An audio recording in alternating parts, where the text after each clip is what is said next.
Oh, there you have it. Patrick Senyundo made it much more clear. And every Friday and Saturday, we bring you the live entertainment in your homes.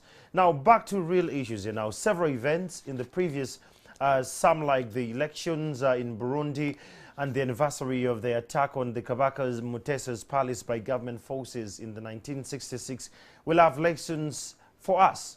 While others, like the first anniversary of General Mugisha Muntu's Alliance for National Transformation Party, gives us a chance to audit the party initial promises and how far they will have come. Joining us for this conversation, we have, we'll later have Mr. Wilberforce Seriazi, the national spokesperson for the Alliance for National Transformation, and Ms. Sarah Birete, political analyst, who is the executive director for Center for Constitutional Governance, Uganda. It's an honor to have you, Madam Sarah Birete, again. Thank you. Well, let me start with the first things. Earlier this week, Burundi ignored all the warnings that were given by the World Health Organization. They went forward. They went for the elections. And we saw many people already on the streets, and they are all geared up towards this. And the election results already being contested, of course. But do you think this was an example Uganda needs to copy from? Yeah, there are several countries that have had elections during COVID. Okay. In Africa, we have had Mali. Mali held elections in early March. That was at the beginning of the pandemic. They did not take any health measures like Burundi. Burundi was under lockdown, but Mali was not under lockdown then. But we did not see the pandemic escalating in Mali. We did not.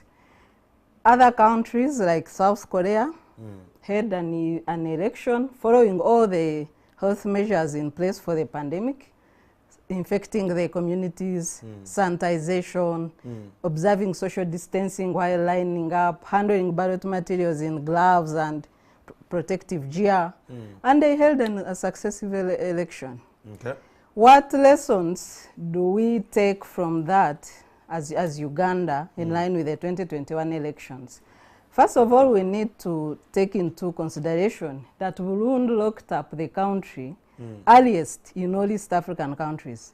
Burundi lockdown was 2 weeks ahead of Uganda, and they've had only 35 COVID cases.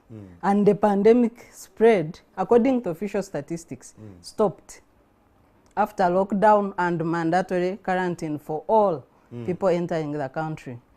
Uganda has done quite well in managing the pandemic. We do not have any deaths, but we have kept having rising numbers, mainly because of late lockdown as compared to Burundi. Oh, yeah.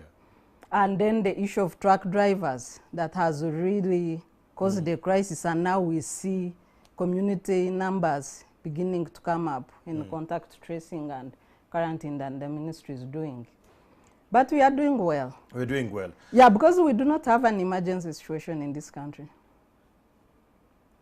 Let's look at COVID in Burundi's precedence. Can we have elections even with COVID still in the way? Can we have the nominations, the campaigns and all that? Elections will not be the usual way I think we used to know them. There will be some adjustments. What do you see at the end of the time? In light with the pandemic. First of all, I want to start from the issue of the legal framework. We have a rigid constitutional framework for the tenure of the presidency. Okay. And it ties down the tenure of parliament. According to Article 105, Clause 1, the tenure of the president is 5 years. And this article is entrenched. It can only be changed in a referendum. The referendum is as good as a general election. So according to our constitution, come 12th May 2021, Museveni's mandate as president will lapse, and it can only be renewed in a referendum. So what options does the constitution give us? Under Article 103, there is a clause that parliament can decide ways in which elections can be held in a situation of emergency. So it gives modalities on how to navigate? Yes, how to navigate in a situation of emergency. But like we are not under emergency. Okay. A state of emergency in this country can only be declared under Article 110 of the Constitution. And it is subject to the approval of Parliament. We are under lockdown where the executive chose to proceed under the Public Health Act of 1935. The Public Health Act of 1935 is a draconian law that was passed way before independence.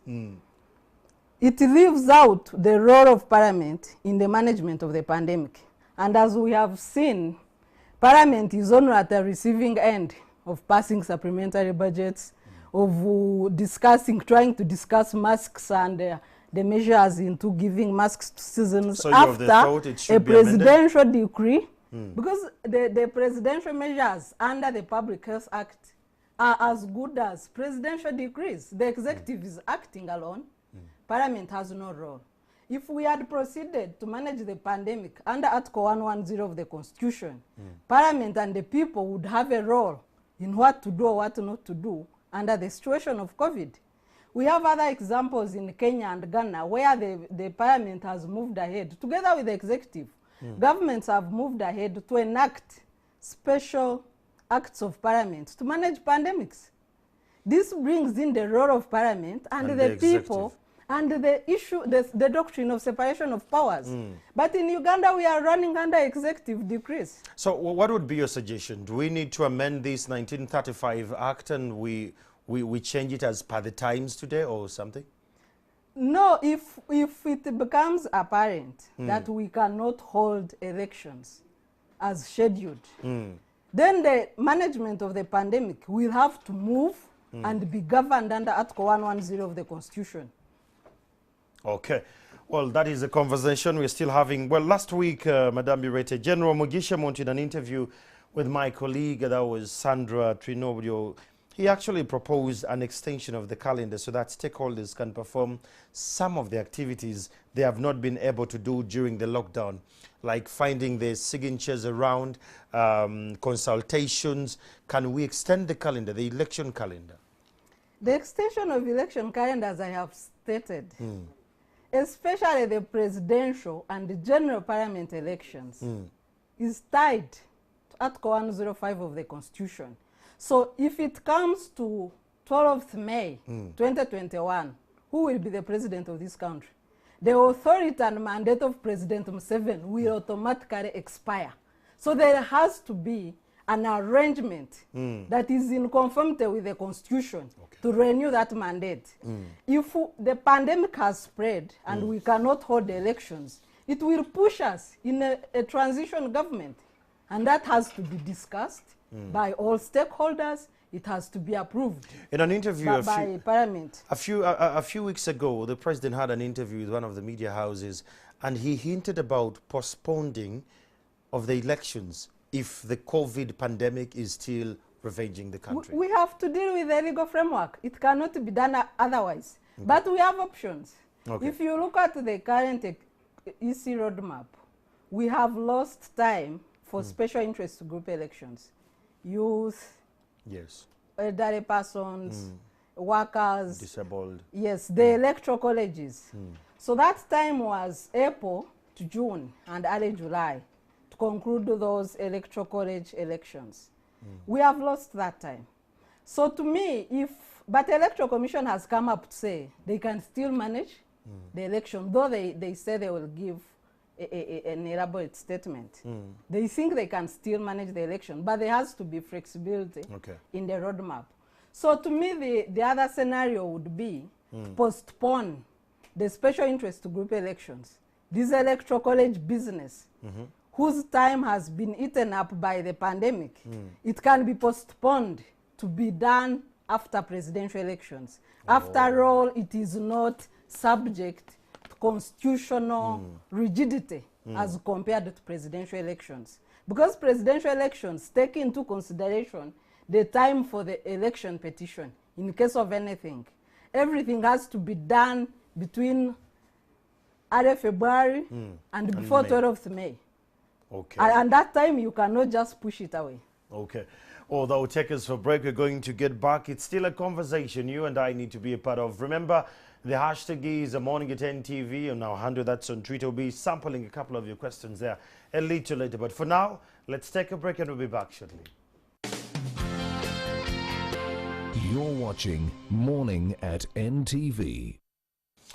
It is Morning at NTV. We are live from Kampala Serena Conference Center. I'm Andrew Chamagiro, and joining us for this conversation, we have Mr. Wilberforce Seriazi, the spokesperson of the Alliance for Transformation, for National Transformation.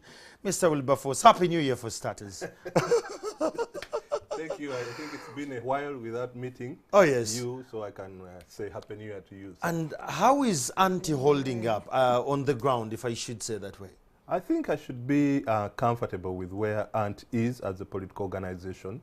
You know, we've just made 1 year, but if I could go through the list of achievements, I think in 1 year we've been able to do a lot in a short time. So we were just held back by the lockdown of COVID, which is not just about ANT, but all the other political organizations. So I think we are doing good. We've moved well. Luckily, So you people are doing good, and it really feels good, Sarah, from my side when I hear someone from the opposition saying we're doing good. Yeah. So, right there, Wilberforce. Yes, sir. Your president or your leader or your team leader, General Mujisha Muntu, was National on NTV on Friday. Yes. And he said that he comes from the school of thought that we should have some activities that were disturbed by the pandemic, given a little more time, not the shift of the elections, but more activities given a little more time to see to it that we can have a leveled ground. What's your take on that? First of all, I think we need to appreciate what elections mean. Elections, in my opinion, are not just an event. Elections are a big process. And basically, people must be have right information, must understand the meaning of an elections. That's why it's given time and activities to be able to the population and the voters to understand what they're going in. So because we have been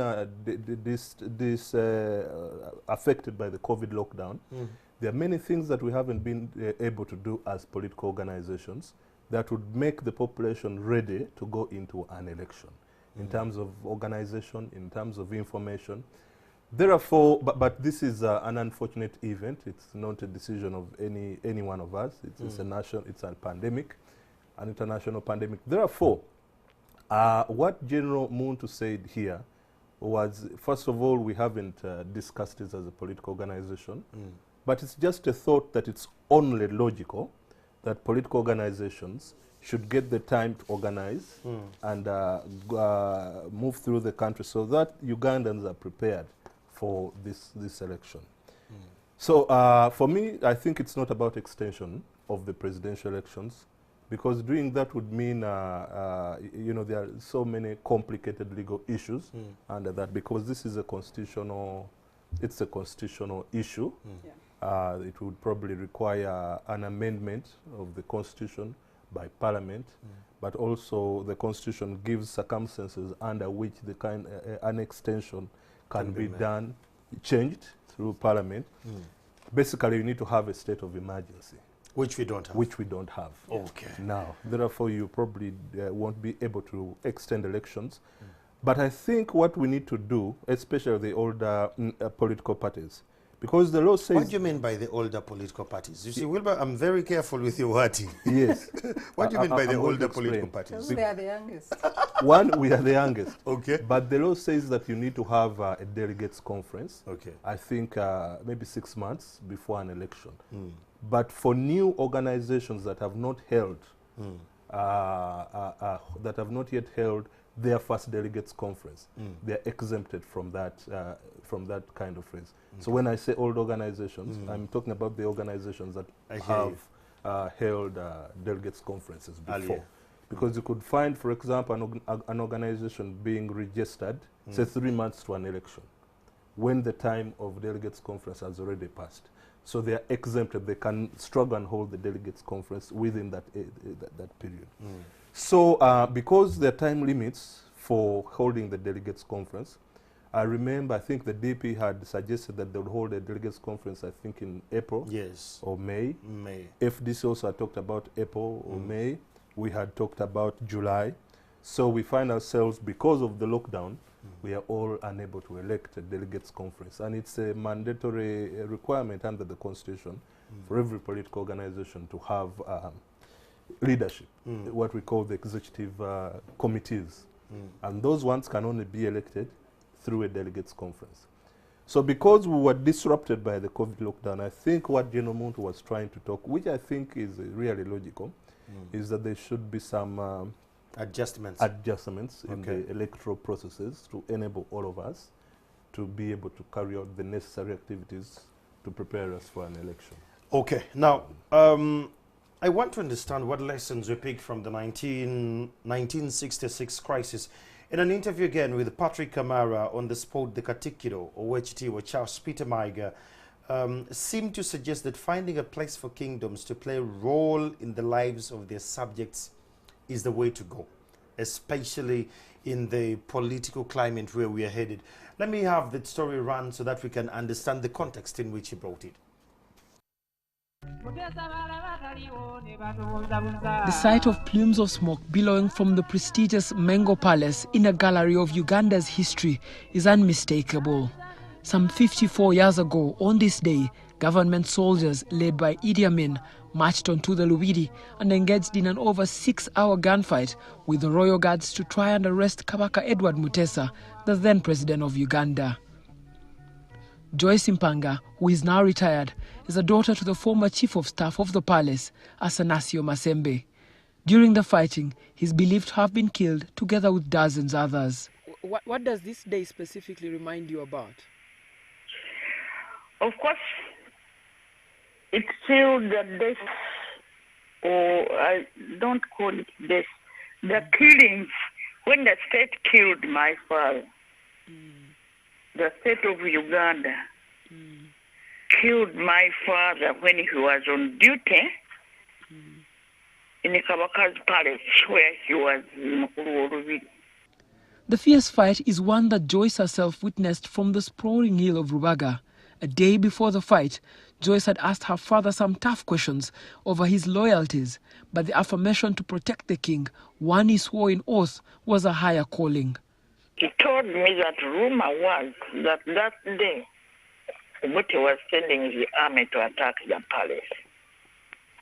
And he told me we are all going to stay there for the night. And I asked, what for? Stay to defend our king. You have no guns. The other people have guns. What are you going to do? And he said, my daughter, you know we take an oath when we take. It says, Warigwa, Wendigwa. Meaning, if anybody attacks the Kabaka where he falls, this man will also fall there. In the year 1966, a bitter Obote, on the verge of confronting a national debate on plunder in the DRC, suspected Mutesa of fueling the flames that Daudi Ocheng, a member of Kabaka Yeka, was using to confront him and Idi Amin Dada. The result of this suspicion was the attack on the palace, the fracture of the Ugandan society permanently, and the culture of an accountability for both crimes committed during the attack and for the initial report. It's now been 54 years since that day, but victims of the violence who lost their family members like Joyce still hope that one day a full accountability will be provided for the people that were killed and accord them a decent burial. So many people who were put either in a mass grave or thrown into the lake or where. In fact, personally, I would like the state to give me permission to look in that mass grave, see if I can get the bones of my father. Raymond Mujini, NTV. Well, Sarah Birete, what do you make of this? What lessons do we learn from the 1966 crisis? First, I want to underscore the point that the 1966 crisis left the darkest mark on Uganda's constitutional history that is not about to go away. The acts of Dr. Bote then with his government against the ceremonial head of state then. Because what the aspect that gets lost in analyzing the 1966 crisis is that the person under attack was the head of state of Uganda. but we normally concentrate on The Kabaka of Uganda. He was a head of state. A head of state of Uganda was attacked by the state that he led. That aspect gets lost. So we had the Prime Minister commanding the army to attack and kill a head of state. And that's the aspect that really left a biggest constitutional crisis in this country. We saw Obote assuming executive powers. Of course, the background is long, but the crisis had started in the cracks of the Kabaka Yekayu Peace Alliance after the Biaga-Bugangai's referendum. Then the Congo plunder, mineral plunder, and then the army clashing and killing. The state killing its own people. So those are the 3 points I want to highlight. And the usurping of constitutional powers by Obote. What does it signify? Over time, we have seen a repeat of these events. We have seen a repeat of Congo plunder and the Congo mineral crisis in Uganda, Rwanda, DRC, and Great Lakes region. We have seen a repeat of the army surrounding parliament during the removal of age limit. We have seen a repeat of the state killing its own people in Kasese, during Uganda riots, and everywhere else with the brutality of police and other agencies. So the issues that led to the Uganda crisis are still with us. And how do you manage them? Managing them, we need leaders who respect people they lead.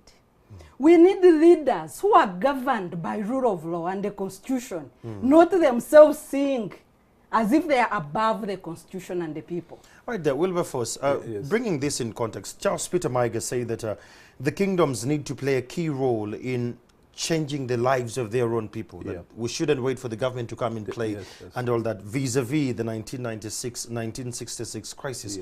What do you make of his statement? Well, first of all, going back to the 1966 crisis, in my opinion, it was really the real issue of the cause of the 1966 crisis, in my opinion, was a bad constitutional arrangement. You have a bad constitutional arrangement that tries to give power to two different people, and you have a prime minister who is executive, you have a head of state who is not executive, but he's the head of state. Unfortunately, or fortunately, but I would say unfortunately, this head of state finds himself in a position of being a Kabaka of Buganda. It could be Omukam of Bankole or Mugabe or wherever it is. Or Nadiope. Or Nadiope in Busoga. It could have been any one of them. Actually, Sir William Wilberforce Nadiope, who was the king of Busoga, was the vice president in that arrangement. So in my opinion, the cause of that crisis really was because of failure to harmonize power in a constitutional arrangement. Now, when you come to the issue of kings or kingdoms, basically in Africa and the world over, they tend to have a very, very strong royalty from their subjects. You know, you have a Kabaka who is, you know, whether Kabaka or king or Asante, whatever it is.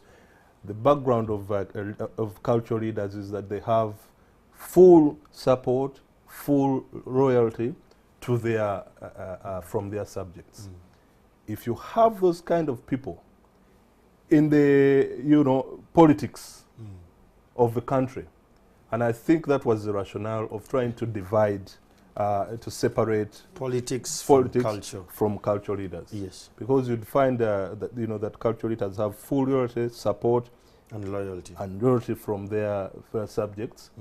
And if they sway it against a government program or a government, so to avoid conflict from the subjects, wherever they go, the Bunyoro, Busogo, whatever, from the central government, I think they thought it wise that cultural leaders must not get involved in the politics of the country, which I think is safe for a country. However, cultural leaders have a very strong responsibility in state building. Because of the royalty they have from their subjects, they have the capacity to mobilize their subjects towards developmental projects. So I think it's not in conflict. Cultural leaders can still be very useful. They must get the support from government. They must get the cooperation from government to be able to help in the state building process. However, for them to get directly involved in partisan politics would have a problem, and I think that's where we went into the crisis. The crisis of 1966. Sarah, is it right to still stay within the course? You stay in your culture lane, I stay in my political lane, and you don't advise, you follow the constitution as it says you're just a cultural leader. In one way or the other, does that bring out the issue of democracy to better grids? Man is a political animal by nature. So I think what is safe is to say once you are a cultural leader, you don't contest for political power. Yes. But you cannot say that any citizen, whether cultural, religious, or whatever, loses a right to comment or participate in the affairs of their governance. That is illegal. That is not constitutional. Okay. General Muntu, when leaving FDC, he made a few remarks, if I may quote. He said the reason he and his allies were leaving, I think you also came from the FDC, right? Yes, I did. Because of the ideological difference. Now, on Saturday, in his same studio, he said one of the achievements of the ANT in its first year is the internal cohesion. So do you mean to say there are no contradictions in the ANT? You guys are moving in one single unison. It's like you're going to heaven, like you're Christians, like you're just on a good cruise. Is it that kind of situation in ANT? Because that's what he said. Yeah, first of all, I wouldn't really want to go back into the reasons why we left FDC because it's here, it's almost over a year ago. But it's very, very important for political organizations to have a clear ideology and strategy internally. Once you don't have that, it is possible that those differences can eventually cause acrimony within the organization and eventually divide the organization. And you see, we are seeking to take power as political organizations. Once you go into that, then you must prepare yourselves to have a clear picture of first how you want to get power, secondly how you want to use that power once you get it. That calls for having a cohesion and a sense of understanding of your ideology, your strategy, your tactics as an organization. I mean, in ANT, I think we are lucky that we seem to have a clear picture, a clear strategy, a clear ideology within the organization on how we want to run it. So I can comfortably say that we are running the organization smoothly. There is party cohesion. There is clear position on all. But you see what causes that also, and it's very important, is to create a free environment within the organization. What do you mean by that? Where members feel free to have divergent views, to talk about issues differently, so that you go into these meetings and discussions until you clearly, all of you come with one position. Sarah, this is a rare gesture in the world of politics. What do you make of it? Because he's saying they're having a merry roller coaster. Opinions are coming in, you can disagree and agree, but we still stay at the same as ANT and we still move. What do you make of this? Is this the maturity of politics or is it a different take on politics? Politics is a game of consensus. So I want to say something brief on the ideological differences within FDC. Once ideological differences are major, then you cannot move because you are looking at taking different directions. So I think there are contradictions in ANT, like even in a family, the smallest unit in society. There are contradictions with the wife, with the children, with the domestic workers. So we cannot say there are no contradictions. But what is important is to say that there is ideological clarity. And that makes it easier to harmonize because you are all clear on where you are going. Yes. I get it. That is what is in ANT. Now, ANT promised us different kind of politics. Can we ask what kind of policy platforms you'll be offering the voters when your different candidates stands to face them in a few months, like the other parties, FDC and NRM and DP and CP and GMA? When I start to talk about policy, different policy alternatives that we have as a political guy, that may be a very long and discussion. But first of all, what we talked about is change of political culture. You see, the political cultures in Africa have been mad with, there's this feeling that, winner takes it all kind of politics. And once you're in politics, you need to give freedom of divergent views, tolerance to divergent views. And that's where the biggest problems in Africa are coming from: intolerance. Intolerance to divergent views, intolerance to any person who wants to take power. So we need to change the political culture so that people feel free to operate within the political environment in this country. So that people can know that even if I'm not supporting ANT, I have the freedom to support something different, and I can freely say it. It's not an offense, it's not a crime. That is how you change a political environment. So we've been very careful in how we associate with colleagues, how we do politics in a more respectable manner. You wouldn't find us in insults and all these kind of things, so that people start to understand that a political organization can behave in a civil manner, and so they feel free to participate with us.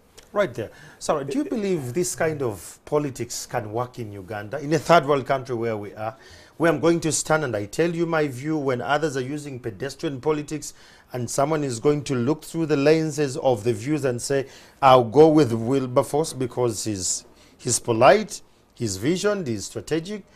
Does that kind of politics work in our new age? Let me borrow it from the profession. Yes. Where me and the Sechans come from. Yes. In the legal profession, we say we agree to disagree. Yeah. Yes. And it's commonly misunderstood by clients. Say, my law is conniving. Why are they talking and laughing? So we are used to abusive politics. We are used to very bad and dirty politics. There's a time, very abusive. Politics is too dirty. And that's why many good people are keeping away. Because of the manner, the roughness, the mafia is involved in politics. So I think what Auntie and General Muntu and colleagues are trying to bring on table is to say, yes, we can hold different political views. We can be different. We can disagree on every issue and approach, but still be civil with each other. It is possible. We have countries in Africa, because Africa is largely third world. We have a few countries that are second world. I think there are like 6. Yeah. So, but we have countries in Africa where politics is not as dirty as in this country. You look at the Public Order Management Act, Section 8 that was repealed by Constitutional Court. I understand government has appealed, and they are saying they will continue to implement Section 8 as they wait for the appeal. But that is very wrong. Yeah. So the mandate, the mentality of the state. Whoever takes power in Uganda since independence, and it takes us back to the mentality that caused the Uganda crisis, the Obote mentality that caused the Uganda crisis. Whoever takes power has a mentality of to say, either you agree with me or you go to hell. I am in charge. I have the army, I have the police, I have the state, I can command and kill you. So we needed departure from this dirty politics. Well, yeah, yes. you talked about the policy, and I may not be able to go into the details of different policies. Oh, yes, indeed. But broadly, as an organization, in terms of policy options that we have as an organization, basically the policies that we have in our policy document is that we are going to focus so much on the individual rather than on the bigger picture. Therefore, we believe in ANT that developing the capacity of individual is the basic resource that we can have as a country. So how do you develop an individual? We develop an individual, one, by making sure that they are healthy. Therefore, improving the health sectors. I'm not going into what we have as a policy, but one, trying to improve the health sector and making it affordable and accessible by everyone. Second is improving the education of a person. That's what changes a person into a more resourceful person. So also improving on our education sector, we will eventually roll out our manifesto and policies. Mostly we also need to change the agriculture, the way we do our agriculture here, because you find that majority of the population, maybe 75% or even 80%, are in agriculture. And you find that most of resources are put somewhere else by this government, in security, in president's office. But government has laid out so strategies so like the Operation Wealth Creation, The the NADS project is there. Yeah. All these projects are on the ground and they're rolling. We even have the seeds of gold here that we're trying to see how these are coming through. But we think is it failing? No, it's not failing, but it's not very effective in terms of transforming the lives of whatever peasants in this country. So we'll roll out our general policy on these different issues.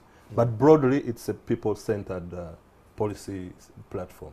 Okay. Yeah. While we are winding up, Sarah, I want to have this banter with you about Ugandans in China, or the ones in countries where they're being mistreated in the wake of COVID-19.